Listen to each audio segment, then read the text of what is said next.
자, D&D 파마텍 살펴보도록 하겠습니다. 자, 2등 같은 3등주죠. 2등 같은 3등주. 이게 사실 실질적으로 이 종목이 3등주인데요.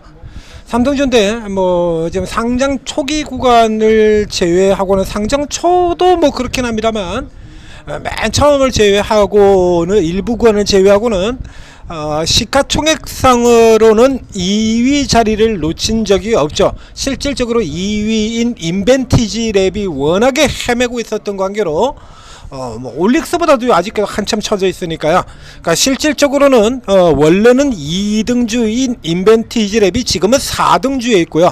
그러니까 원래 3등주였던 이 D&D 파마텍이 2등주 역할이 되어 있습니다. 자, 기존의 주가가 이제 살살 이제 밀려 내려오는 흐름 보이고 있다가 이제 펩트론 이슈 나오고 그리고 조금 더 밀려 내려오군요. 그럼 최근 3일 하나, 둘, 셋 이러고 치고 들어서 오늘은 신고까지 들어갔습니다. 결국 이 시장이라는 게 강세장이라는 이런 것이 그래 강세장은 이런 거지. 이런 걸 보여주는 지금 대표적인 상황이 됐어요. 자, 어저께 펩트론하고 인벤티지 랩 두 종목을 설명을 드린 바 있습니다. 그래서 이제 펩트론을 설명을 드리면서 어제 머리로 펩트론을 설명을 드렸죠. 그래서 이 펩트론을 설명을 드리면서 이제 펩트론 같은 경우는 이제 그 우려를 불식한다라는 얘기가 나오면서 쭉 주가 들어가긴 했는데, 결국에는 아직도 우려가 남아 있는 것도 맞아요. 펩트론 경우에 우려도 그대로 있고 기대감도 그대로 있고, 그래서 이렇게 박스를 그려드렸지 않습니까? 자, 이렇게 박스를 가지고 요 밑에선 사고 요 위에선 팔고, 그래서 하루짜리 혹은 1박 2일짜리 형태의 거래로 하면 많고, 지금 이 비만주가 제대로 가려 그러면 바로 이 펩트론이 가는 게 아니라 인벤티지나 이쪽 종목들이 가야 된다.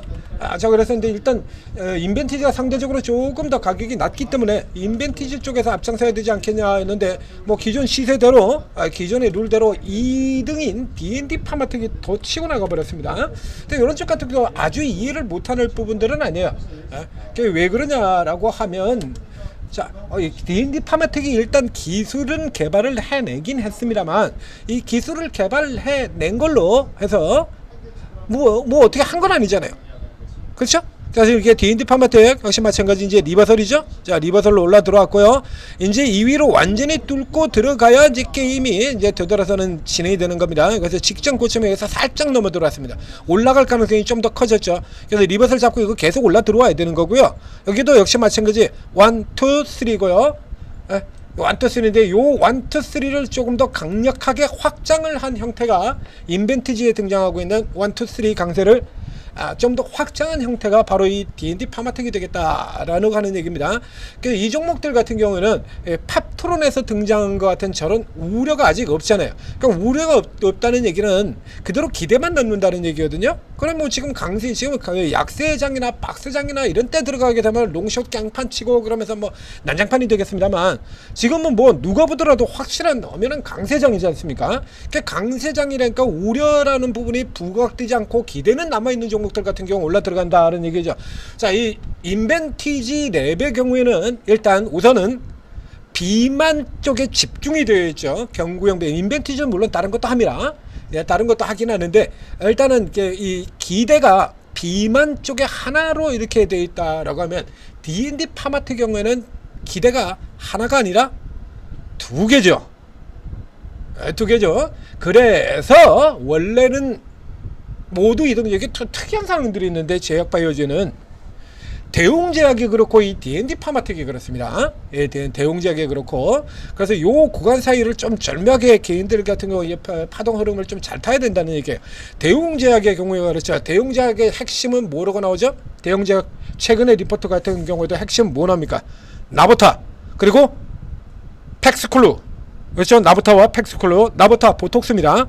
팩스클루 위 식도 역류염 치료제고요.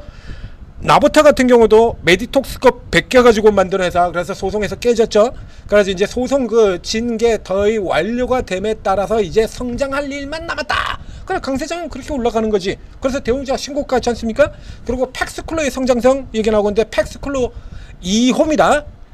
계열내 최초가 아니라 퍼스트 인 클래스 아니고 세컨드 인 클래스예요. 계열내 최초는 HK 이노엔의 K캡이 최초고요. 그리고 지금 오늘 치고 들어오고 있는 온코닉 테라퓨틱스 같은 경우가 세 번째 회사. 대웅제약은 보톡스에서도 2등, 그리고 위식류염에서도 2등. 그런데 대웅제약의 주가가 가장 먼저 신고가 들어가 있죠. 네, 요 케이스 같은 경우도 D&D 파마텍도 그런 케이스예요. 이미 대사 이상 질환 치료제 분야는 자 계열 내 4등주였었던 이 올릭스가 이미 벌써 먼저 기술 이전을 해 버렸습니다. 올릭스 9,200억짜리 기술 이전하면서 주가 5배 튕겨져 올라 들어왔죠. 올릭스. 그래서 이제 공매도가 진행이 되느냐 아니냐를 판단하는데 가장 큰 벤치마크로 쓰이는 종목이 바로 이 올릭스다라는 설명 그 앞에서 여러 번 얘기를 드린 바 있습니다. 얘가 먼저 대사 이상 질환 치료제는 벌써 기술을 개발해 가지고 냈어요. 경구용 비만 치료제 D&D 파마텍 위에 펩트론도 있고 인벤티지도 있고 둘이나 있죠.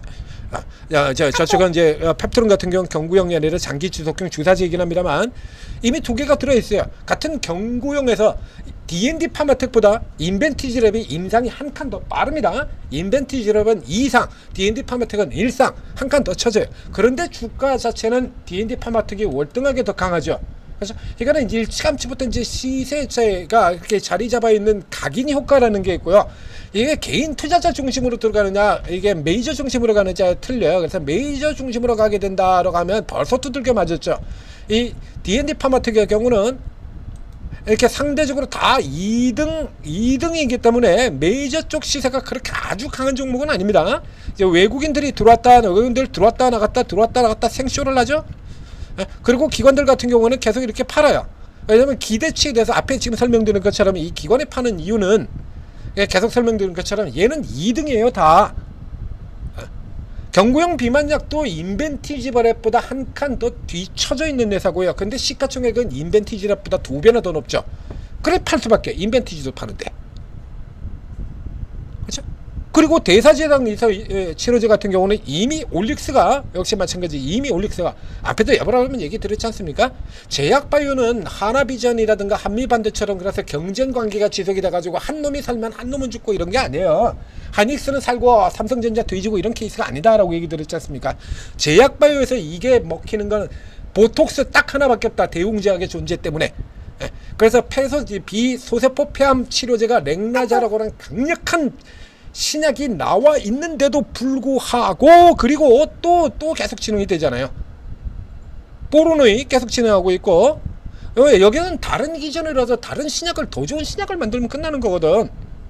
그러니까 서로 다른 기전으로 나가기 때문에 이게 경쟁 관계가 누가 한 이걸 만들어냈다고 끝나는 게 아니야. 그 펩트론도 어제 당긴 게 그런 이유 아닙니까? 카무루스가 그걸 했다라고 하더라도 펩트론은 카무루스하고 다르다 이러고 올라 들어갔잖아요. 그렇죠?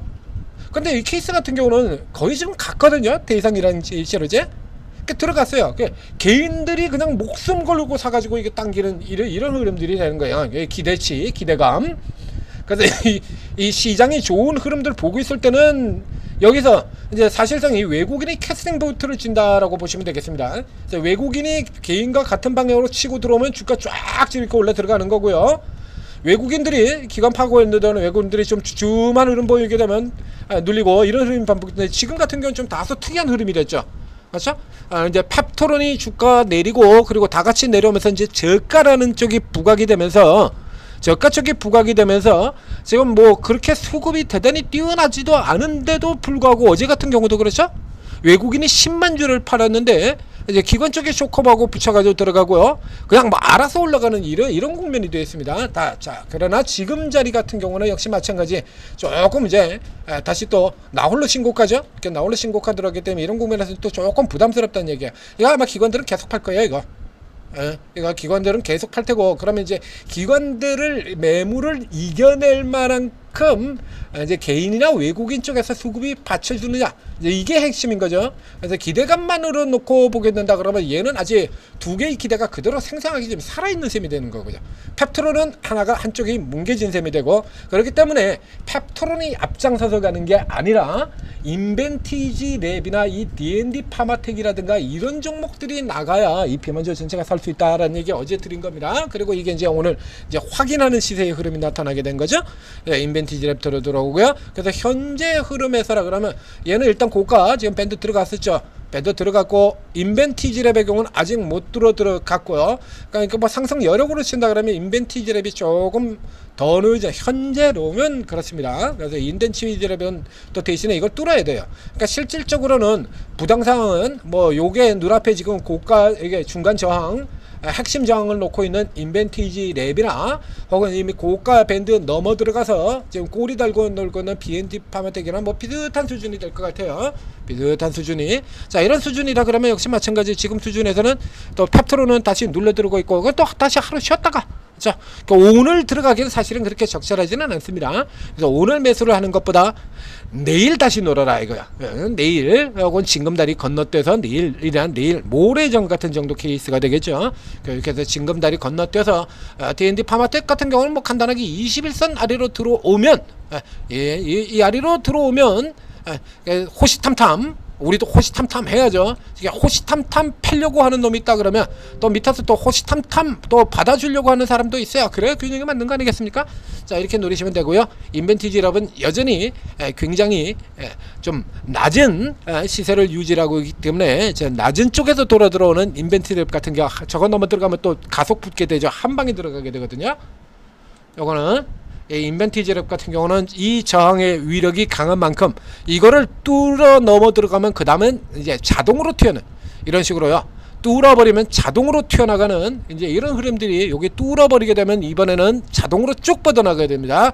여기 가능한 흐름이니까 요 돌파 여부 잘 보시고 공략 위치 찾아서 노리시면 되겠습니다. 자, 이런 거 이제 만약에 이제 진짜로 나올 경우에 이제 틈이 나온다 그러면 언제 그렇죠?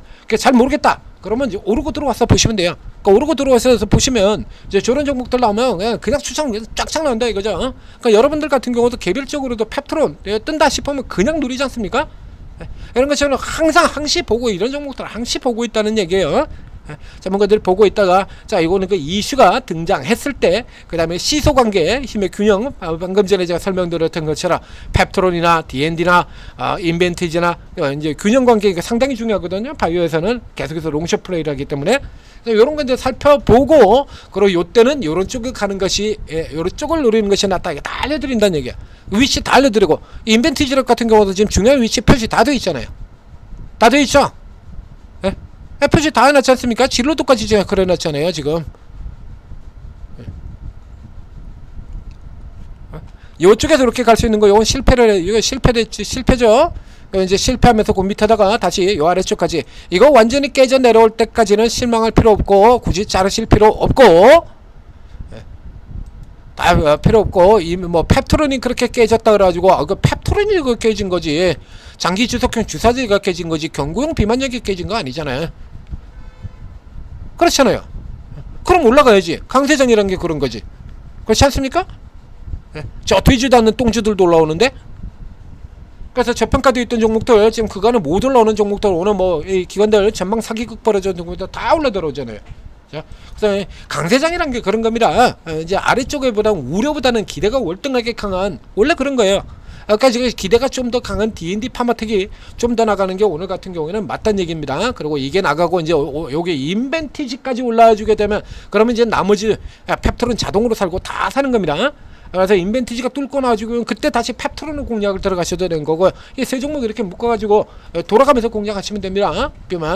비만은 대세 계속 가요. 앞으로도 계속 올해 내년 내후년 정도까지 비만은 계속 테마가 이어질 것이다 라고 놓고 보는 게 맞습니다. 앞에 나온 것처럼 어저께 한미약품에 나온 것처럼 이게 비만 치료제가 비만으로 끝나는 게 아니거든요. 오늘 3000단지 약대 같은 경우도 올라 들어왔지 않습니까? 비만 플러스 당뇨죠. 삼약품도 비만 플러스 당뇨고요. 이거는 이제 글로벌 회사인 제네들 같은 경우도 마찬가지예요. 우리가 비만 치료제라고 알고 있는데 그게 당뇨병 치료제로 나온 거예요. 당뇨병 치료제로. 우리 지금 경구용 비만 치료제 이렇게 얘기하는 거 그게 원래 당뇨병 치료제로 나온 거라는 얘기입니다. 비만 당뇨. 그래서 여러 가지 이 약들을 지금 다 포함해가지고 대사 이상 질환까지 뭐 다 연결되지 않습니까?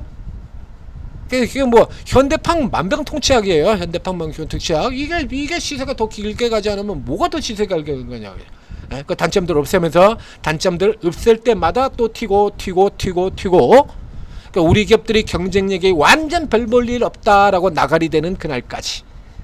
그렇죠? CLT 치료제라든가 이런 것처럼 기대를 굉장히 가졌는데 우리가 그 벽을 뚫지를 못하고 있더라. 지금 그건 아니죠. 계속 앞서나가고 있으니까 계속 공략하시는 겁니다.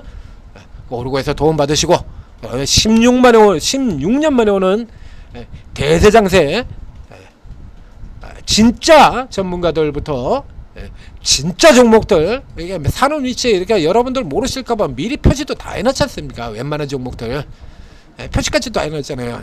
돈을 못 버는 게 비정상이죠. 그러니까 저 앞에서부터 추천했다. 이거 표시 다 해놓은 종목 아닙니까? 자, 여러분들도 큰 수익 내시기 바랍니다.